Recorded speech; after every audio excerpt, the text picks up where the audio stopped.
All right. Hello and welcome back. My name is Caitlin Hayes, and I'm your host here at Sanford Cares, the podcast. Every week, I get to sit down and have great wellness conversations with friends and partners across campus and across our community. Today, we are continuing with our theme of vocational wellness, which seems very timely in April, as I have lots of conversations with students about summer jobs and grad school and post-grad plans. So hopefully we can dig a little bit more into that wisdom today. Today, we're doing a Wellness Ambassador Spotlight, and I have Rosemary and William with me. Hi, guys. Hi, thank you for having me on.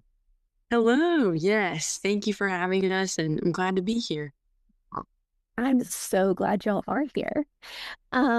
William, I'll let you go first. Can you introduce yourself, a little bit about you and where people might see you on campus? Well, my name is William Hold. I'm a junior at Sanford. I'm a neuroscience and psychology double major. I'm a wellness ambassador, as previously mentioned. I'm also a Howard Scholar, too. So those are kind of like the two main avenues that I am on campus, but I'm also part of like the neuroscience club. So just kind of see me around Probst is mostly where I hang out. So Probst and Cares. Probst and Cares, those are the two spots. What about you, Rosemary? Can you tell us about yourself? Yeah. My name is Rosemary, and I am a psychology and communications major. I am a Sanford Wellness Ambassador as well, and am involved in psychology club. So love all things psychology, and you might see me around at the inside Burt, teaching cycle classes for the rec center, which is so much fun.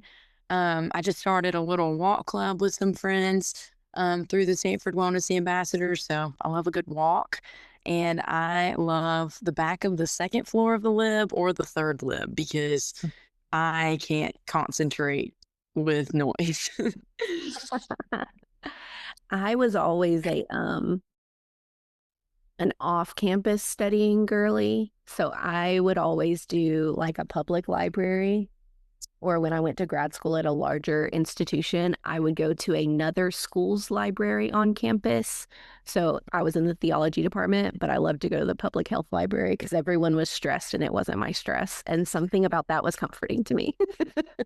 Yes. I always go to the third floor and call it the top floor lifestyle. Just by myself in a corner somewhere, but it's the top floor lifestyle. Listen, top shelf, that's all we need. I love it. I love it. Well, thank you both so much for being here today.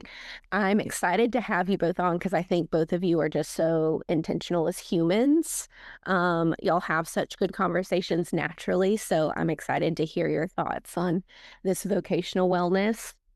Before we dive in too much further, or before we dive into our theme today, both of you are helping out with research specifically through the Wellness Ambassador program. And I would love for y'all to tell readers just a little bit about what that has looked like and what area of wellness you focused on this year. I'll bounce it back to William to go first. My group mostly worked on social wellness was our big thing. And so it was just, we actually recently had our wellness event, which was a great success. Very happy about that. It was mostly due to my teammates, not due to me. But I did work on the poster, which was a surprise to many people because it was elite. It was a great poster. If you know me, that's not my skill set. So, but we mostly worked on just kind of why is it important for social wellness, and you just don't realize how much of your life is connected to your social aspects and how a deficit in that category can even affect your physical health. And even though the mental health aspect is very clear on the outside, but your mental affects your physical. And that was kind of like the focus of ours. So just promoting social wellness through our event, and we had a good turnout for that too. So it was awesome. That is awesome. And I thought y'all's event was great, and you all worked so hard, and like watching you guys work together all throughout the year. Y'all all have so yours was the only team of 3, which is a different juggling act than just 2. And I thought y'all did that super well, even though that can be a challenge. No, they did a great job. My teammates definitely helped me out a lot with that. And they were very good we were all good about communicating too. So it was was a great group to work with, and I'm very happy that they let me tag along. All right, Rosemary, tell us about your research this year. Yeah, my friend Raquel and I did a lot of research on mindfulness, and we really wanted to do mindfulness just because it is a big part of your mental health and well being. It's a great way to cope with stress, and college can be a stressful time, um, as many seasons of life can be, but um, we wanted to do mindfulness just so people could learn how to practice that designated time to just stop and focus on what you're doing, becoming aware of your senses. And we actually did an event with mindful eating called Mindfulness Munchies on Ben Brown, where we had a little trail mix bar and then these like mindful eating exercise cards. And I would say it was a success. It was really fun to just like engage with the student body and people that like I might not otherwise cross paths with and kind of, offer them a free snack and let them know what we were doing and what Sanford Cares is about. So we really enjoyed it and it was fun to plan and put together with Raquel. So Yeah, awesome. I'm seeing a theme here of snacks and friendship, and I just want you to know that I think that there's nothing wrong with either of those things, and that is exactly how we should all be in the world. True. We should have snacks and friends. it's true. It's true. They bring a lot of joy. All right. So I want for our listeners, if this is your first time listening or maybe your first time hearing about vocational wellness, this is a term that might be different from how other schools define this. I don't know that our current curriculum, even here on campus in the classroom, uses this term quite as often as we do here in our office. We chose this really deliberately as one of our 8 concepts of wellness for Sanford Cares. And vocational wellness is how your career decisions, how your life decisions are helping you in 4 different ways. And connecting both to your calling and purpose in all of these big decisions. So I break it down into kind of 4 different categories. What are you naturally good at? Because if you're having to like worry about the basics, it's really hard to go further than that. So I knew for a fact that anything in the math world was not going to be my home. Okay. That was not an innate skill for me personally. So what are you naturally good at? What are you passionate about? Because just because you're good at it doesn't mean you want to look at it every day. I think this is really important for seniors picking research interests, because if you don't want to look at it for a year, then that's going to be a really long year. Um, Good advice. yeah, that's what they always told us. Like, pick something that you're interested in, because if not, then it's going to be a really long time looking at it. Another question is considering like what you need to survive. So what are your financial needs? What bills are you responsible for, whether right now or in the future? Like what life do you want to plan for? And then 4th is really that vocational piece added in are these decisions helping me serve others in some way? Am I being a part of a team? Do I have enough time to build into a community, to serve in a church, whether in formal leadership or lay leadership? Am I able to serve my family in ways that are helpful? Like all of these things can look like different roles, but the overarching theme is that our vocational wellness helps us connect our why to our decisions. It's connecting our values and what we hope to be in the world. So this really like forward looking and kind of a more abstract area of wellness than some of the other months that we've talked about. So first and foremost, I would love to hear from you both. What does it look like? Like, what does it sound like to hear this area of wellness? And how do you see it interacting with your time here at Sanford? When I think of vocation, I once heard someone say it's where your joy and the world's need meet.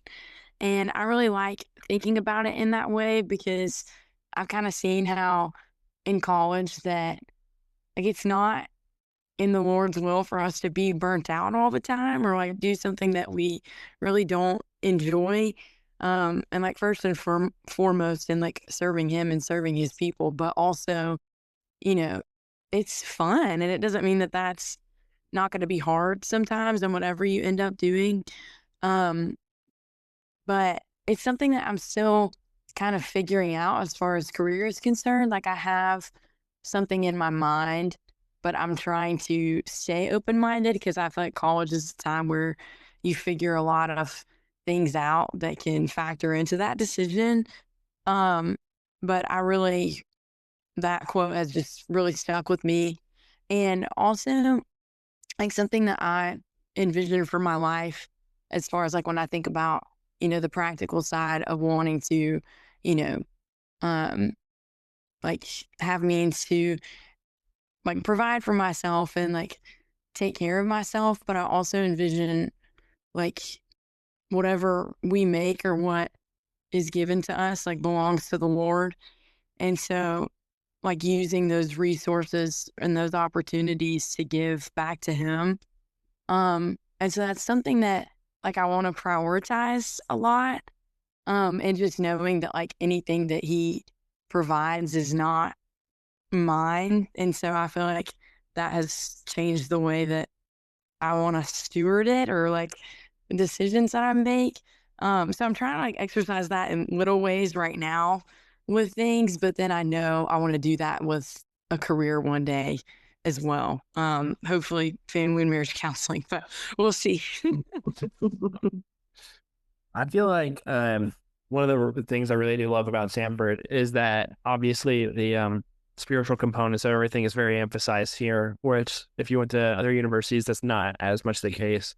Even ones that are Christian universities, it still really is like there is no false advertising here with it being called a Christian university. It is at the forefront. But one thing I also appreciate is it's either people's favorite topic to talk about with their jobs or their least favorite, which is the financial side. It is because there's a lot of, I feel like, especially with me, I can be, have like these intellectual pursuits that I want to go after, but it's about, is this really maximizing one, my enjoyment to, also being able to provide for my family because it's sometimes if you want a family you might have to give up on some of these pursuits because it's not practical because if you can't care for yourself then you can't care for other people even as well too, and that applies to finances as well. But it's also, is this where God is leading me in my life? And I think that's one thing that's I've never heard some, even growing up in like a context where jobs were talked about in like terms of vocations. I still have never heard it as talked about as much here. And that's something I really appreciated because it is like your vocation is where you're going to spend most of your time throughout the day. And if that's not God centered, then most of your life isn't God centered too. Yeah. Yeah. Ooh, that was good. That one, huh? So one of I think the holes in modern college experience and just how it's built. This isn't like a critique of how Sanford does it, but just in the overarching higher ed approach to majors and careers. I think that there's a disconnection between the majors and the careers that we pick, because typically you're picking a job that is a mid-level job in a career field and not necessarily picking an entry-level job, which is great. That's forward thinking, but I think it causes us to be overwhelmed trying to jump from point A to point G in these job decisions, and it makes every decision along the way feel really heavy because if we haven't ended up at point G yet, then we feel behind in some way when actually you're just doing it one point at a time. There's a theologian that I listen to, and he talks about like lessons in the Bible, particularly the Old Testament, as being like a +1 learning theory, is that it's too much if you're adding in more than one step for a full people to adjust to. So as you're seeing God work with the Israelites, he's adding one step at a time all the way through to the New Testament. And it's still too much for them. And it's too much for me sometimes. I'm like, I get that, Israelites. I would be wanting to. My feet would hurt. So what I want to do today is not get stuck in this like overarching end goal. Am I making these right decisions? But I want us to model what it looks like to check in where we are and how what we're doing today is helping us get to those larger decisions. So first of all, I would love to hear, both of you are juniors this year, is that right? Yes. Yes. And then you're about to transition into your senior year. No tears. This is excitement. How does that feel right now as spring semester juniors, knowing that that transition is coming? What kind of pops up for you guys or has been coming up recently? I think it's always like a mixture of like daunting versus exciting. And it's kind of like whatever day you're on, it's leaning one way to the other. And I think, especially for me, like looking towards grad school, it's daunting in terms of the fact that you're going to have to like apply, and like you're applying the programs that pride themselves on being competitive too. So there is a real possibility that your plans could radically change in 1 year in terms of if you have to take a gap year or if you have to reevaluate the programs that you're looking at. But it's also exciting too. It's a new place, it's a new start. It's sad that Stanford doesn't have some of the programs I would want, but I'm also glad about it too, because even though I've loved my time here, it is important to branch out and go to these new avenues. So it's a lot of emotions all at once, is how I would describe it. Yeah. Yeah. I hear that. Yeah, I definitely relate just with being both excited but also a little bit overwhelmed. Um, in full transparency, it's a little bit difficult to balance like being present and soaking up every second year that we have left, but then also practically being smart for the future. But also doing that without worrying. I know right now I've been wrestling like, okay, what does it look like to plan a little bit and like be smart and like take the next right step in obedience, but also like we're called to not worry about tomorrow because it worries about itself. And so I'm trying to balance that right now. Um, but it's also brought a lot of joy when I think about the people that I've learned from along the way, um, professors that I've had that have like poured so much into me, a church that I went all in with and like still am, and just thinking about like the blessings that even just like 3 years have been. Um, and so definitely a lot of gratitude too. And I'm hopefully on the same track, which is considering like grad school applications, which can be a bit overwhelming, but also I literally sometimes I just have to boil it down to like, okay, Rosemary, what is the next right step? Like what has the Lord put in front of you right now?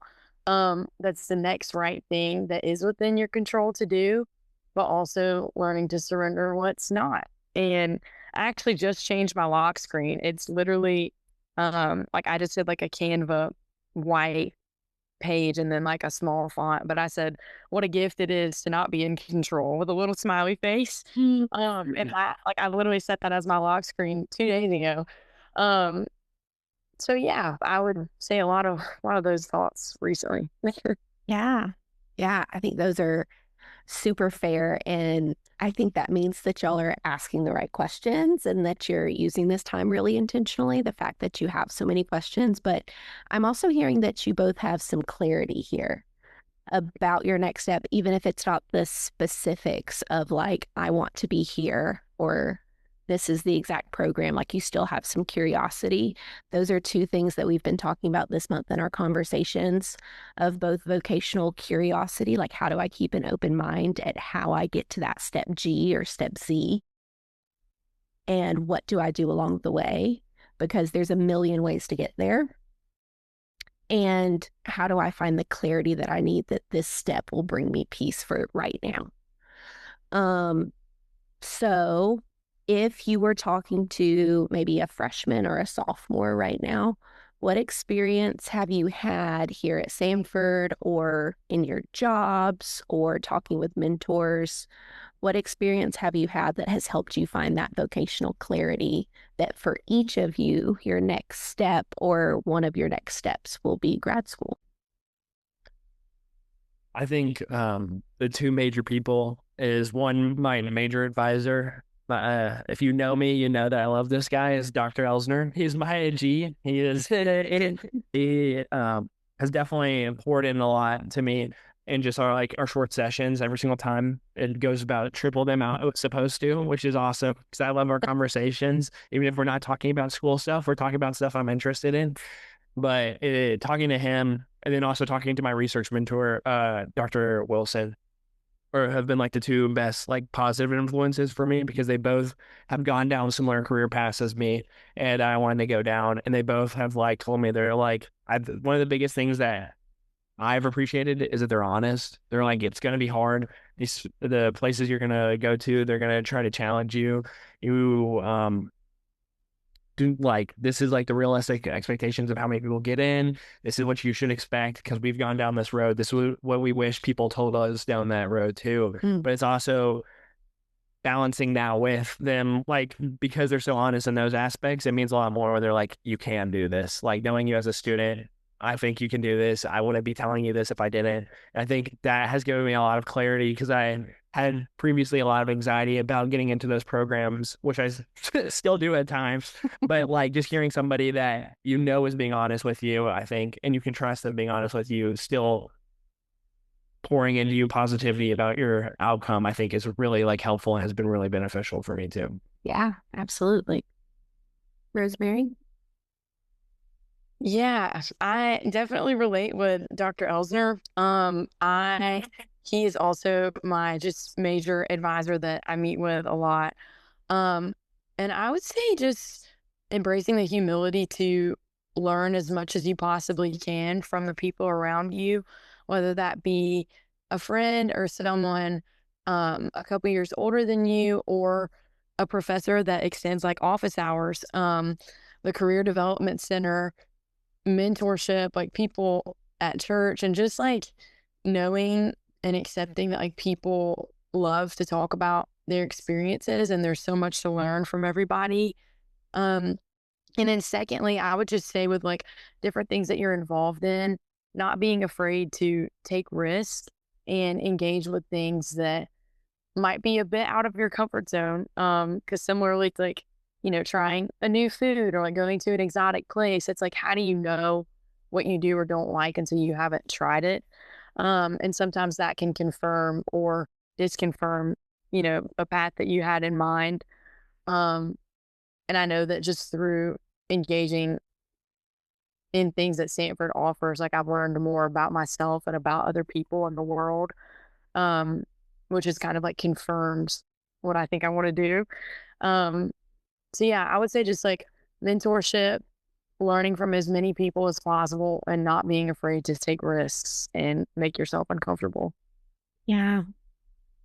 All right. I sent you guys some questions, but I think y'all are jumping to this last question. And I think this is a good part to add it in here. So one of the things when I was a student is they encouraged us to like reach out to people whose jobs interested us and ask them to talk, or um, to get us to look at their resumes. Like, what experiences did they have that brought them to this place? And going through that process, even looking at like CEOs or managers of companies or speakers that really spoke to you in some way, like that job feels exciting. And looking at the job descriptions, looking at the resumes of people doing it, noticing all the different ways that people were utilizing their experiences to get to these locations and to get to these jobs was really helpful to me. Um, Maybe at a detriment sometimes, because really, I will apply to any job that feels fun. I will apply to any job that I think meets my needs and is something that's exciting to me. And whether I meet all the qualifications or not, I will let them tell me no. I'm not going to tell myself no. And so I'm wondering, is there anyone in your careers, any researchers, professors, doctors that y'all have read in your classes or heard from, that y'all look up to? Or are there any jobs that you're looking at that you're like, wow, someday that would be really life-giving and energizing to do? I think with me, like, because I've kind of had like a two-fold career path kind of envisioned in my mind of like, I want to be a clinical psychologist, but I would also like love to do like adjunct like professorship on top of that.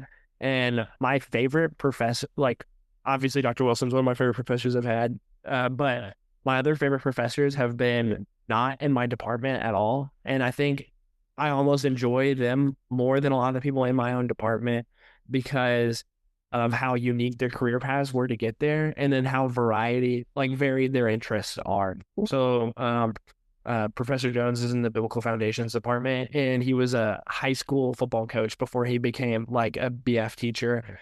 And then Dr. Boswell in the classics department is one of my favorite professors. I had him for Cortex freshman year, and now I'm gonna probably audit one of his classes senior year because I just don't have the credits to get into that class because it's in the classics department, but I just love his work so much.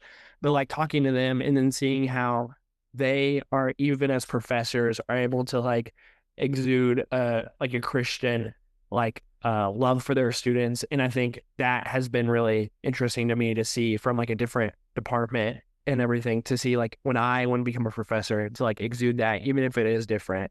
And then while more the clinical psychology path, I've mentioned Dr. Elder and Dr. Wilson, just seeing what they did to get there and how like you don't have to have your research interests in college 100% match up what you're going to do later. It's more about getting the hours in and being passionate about something and showing it how to connect to other things and being multidimensional, I think has been the stuff I've taken away the most from them. Yeah. Yeah. I love your comment there about even how like different departments and their passion and love for both people, Mhm. but their topics are also energizing. And I think that shows a real flexibility. And it surprises me 0% that you love the classics. I think that that fits your soul. I appreciate that. Rosemary, what about you? Anybody that stuck out to you or any job? I know you've got a pretty specific like career image in mind for next steps. Yes. Also, I like that word multidimensional, just like looking into different things and people in different fields and careers to learn from. Because sometimes it isn't so like one specific path, like learn things from people that like apply to you. Um, but definitely one person that I really look up to that I've gotten to know better this semester and last is um Garrett Irby, who is a Birmingham local, runs Hope House, which is um, a counseling center, and he is a family and marriage therapist as well. But he also does individual counseling, and I've gotten to shadow and sit in on a lot of his appointments, and just seeing how he incorporates like faith into his appointments with his clients has been a big thing for me to learn from because it's something I'm starting to ask more questions about. Um, I'm trying not to get like too specific, but he also originally started out in ministry at Stanford. Like he thought that that was what he wanted to do. And then like he had several people like speak into him. Like he kind of realized like he was going more towards counseling and like he, you know, was going to do ministry and then went to grad school from there to do counseling. So again, sometimes there's no like specific direct path or like, um, this step leads to this. Like sometimes, as my dad says, there's more than one way to skin a cat, as like weird as that sounds. But it really is true. And also just in getting to know him better and learning so much from the way that he not only counsels like individually, but runs a business and, has a team of people around him that he delegates tasks to. And he does own and run Hope House, but also he works alongside many other therapists. And so just seeing like what that office setting is like I've gotten to go to, team meetings and luncheons with them. And also he has a very healthy marriage. I caretake part-time for his son as well. And so just seeing like from a professional level, but then also just in looking up to him and his wife and their family, like seeing that it is possible to have a career, and also just have like a family and a healthy marriage. And that's something that I hope to do one day. Um, so I've really learned a lot from him. That's so good. I think one of the deciding factors for me too was I did a lot of different experiences as a student. I think I had 9 different internships as an undergrad. Because 4 of them were required for my scholarship Hmm. and 1 was required for my major. And then some of them I liked so much that I just hung around. Internship maxing. Internship maxing. One summer I had 2 different ones because one was paid and one wasn't. So I love an internship and I learned so much from each of them. But one of the things that I was recognizing, especially as I think you both fall under this realm too, but this like duality that we work with within ourselves of being both like academically scholarly minded and like these areas of people and interpersonal spaces and how those are working together is that some spaces I would go into and I would just love them. I would love the job. I would love the people. I would adore what I was doing. And I'm like, oh, this feels very clear. This is what I want. And then I would do it again in a different setting, the same job, but a different space. And I was like, this is not the same. I don't actually see myself doing this for a long term. So then I was trying to piece out, was it the job that I felt called to, or was it the environment that I felt called to? And what were those things that were filling me up and supporting me and helping me to grow and feel purposeful?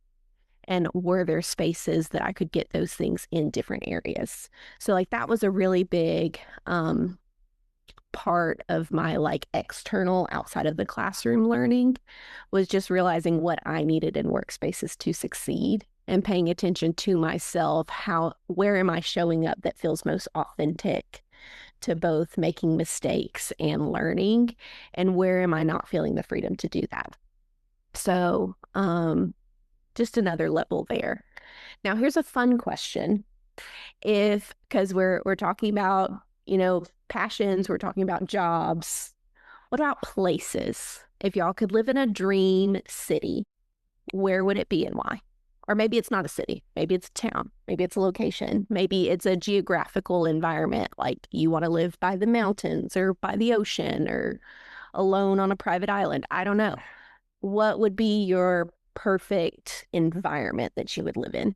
This is been a question that has come up a lot recently for me that I still do not have a great answer for.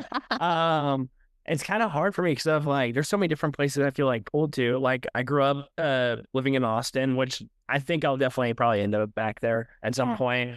But my girlfriend's part of her family's from Alaska, and she was originally born and like raised there, and that is like I went there this summer and that was like one of the coolest places ever. But then also seeing like the negative sides of that, I'm like, probably not. But I want like there's parts of that I really want. Yeah. Which like I feel like this summer I'm doing a research internship in the Northeast. And I've always, even coming like out of high school, I really wanted to go up to school in the Northeast. So I think that's probably like if I could choose anywhere on a map, I think the Northeast is kind of like where I'm leaning towards right now. Yeah. So they got the cold of like the Alaska a little bit, but it's also you're not 5 hours away from the nearest town too, which is nice too. So there's a Target nearby. 10 minutes. Yeah, I need it in 10 minutes. Yeah.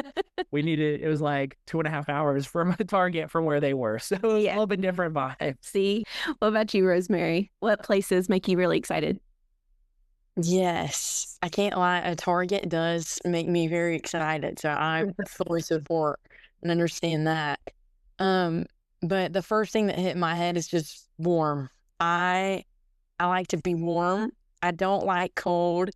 And ideally, I really hope to be as basic as this sounds. Like I do love the beach and I love the mountains and I love sunshine and nature and just like places where you can go out and enjoy creation. And I'm personally like feel most whole when I can be outside a lot.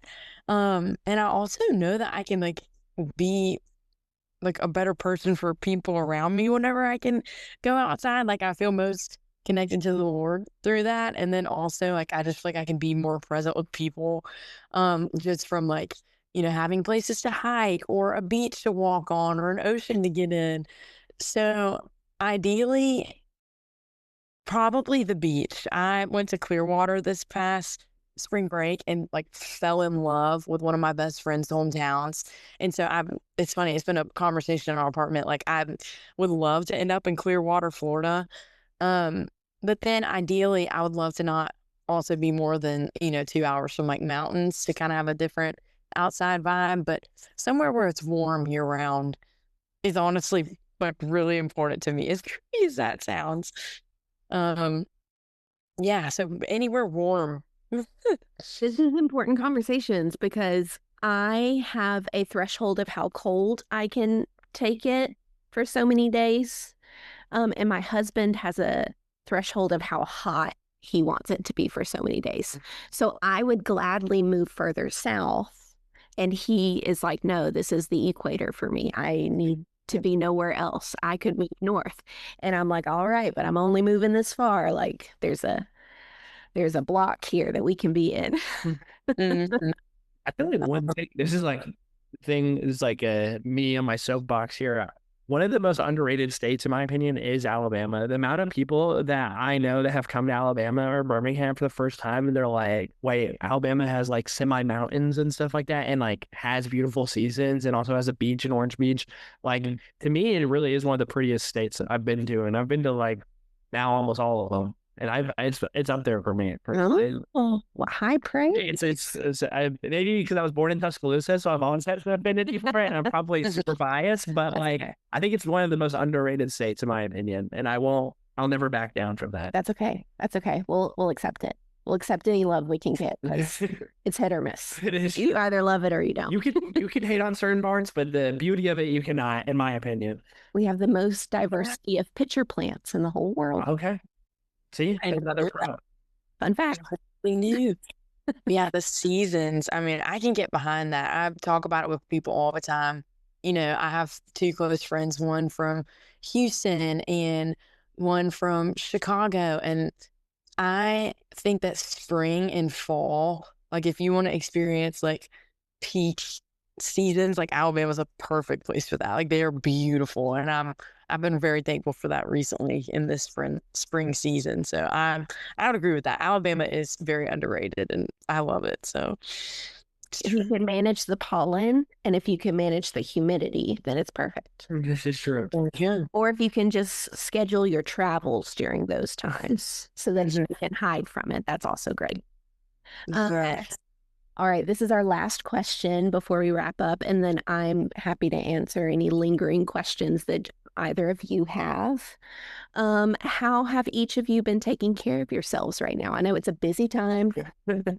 We were just talking before we hit record about all the like to-dos on your list. So maybe we're speaking aspirationally, but how do y'all like to take care of yourself in this season of April?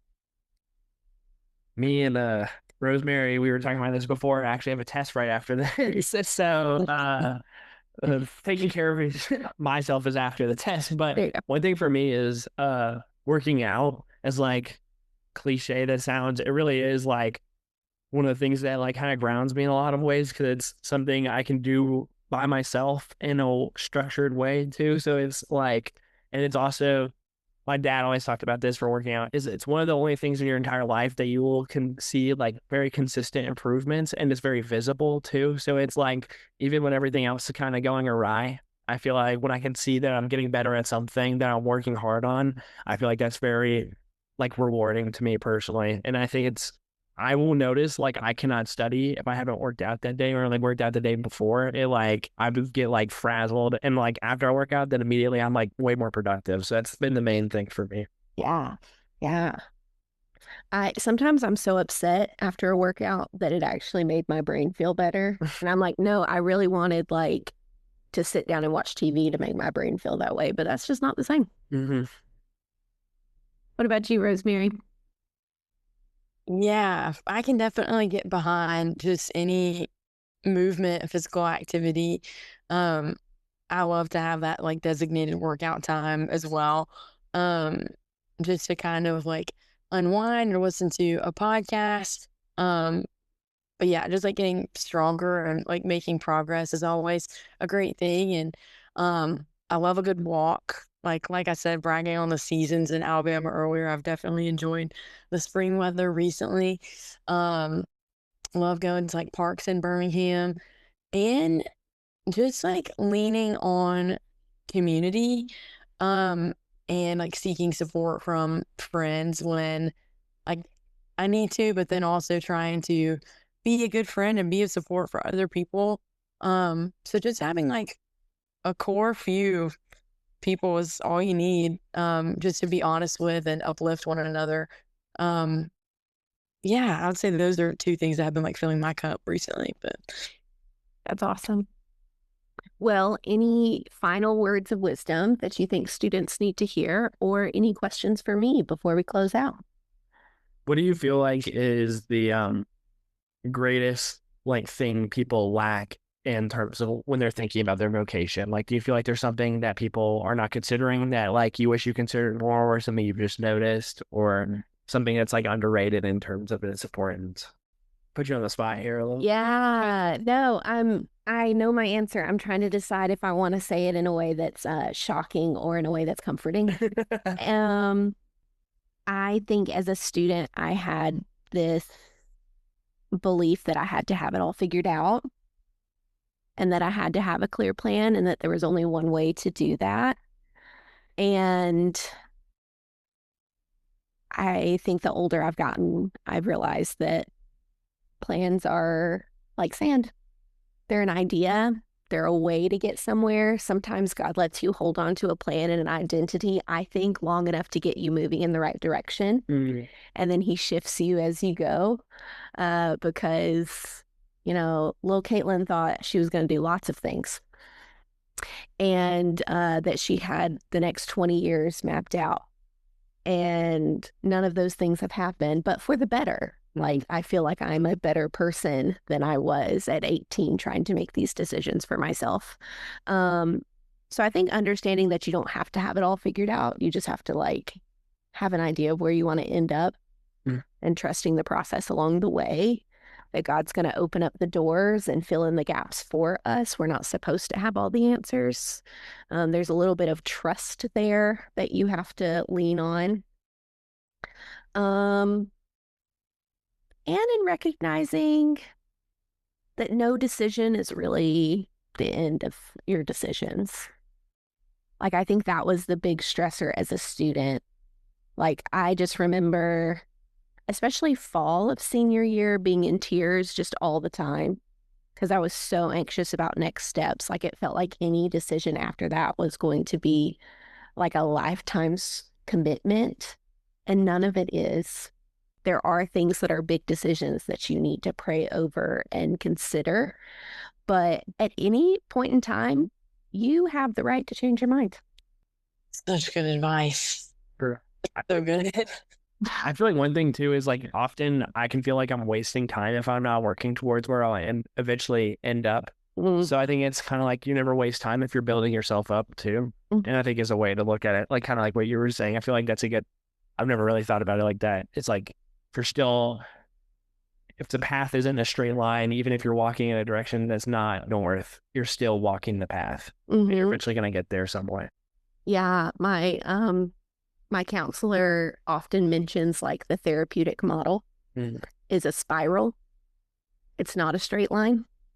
So you're always moving through it, but sometimes it feels like you're in the light, and sometimes it feels like you're in a darker part of the tunnel because you're spiraling in and out of working through things. And that's a lot of how life is too. Mm. Mm-hmm.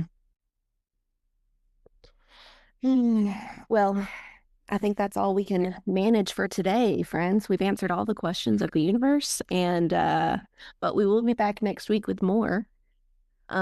So feel free to tune in. Thank you both for being a part of this conversation. I hope that it's helped maybe bring someone some clarity that we don't all, like, you're not behind. No one has all the answers.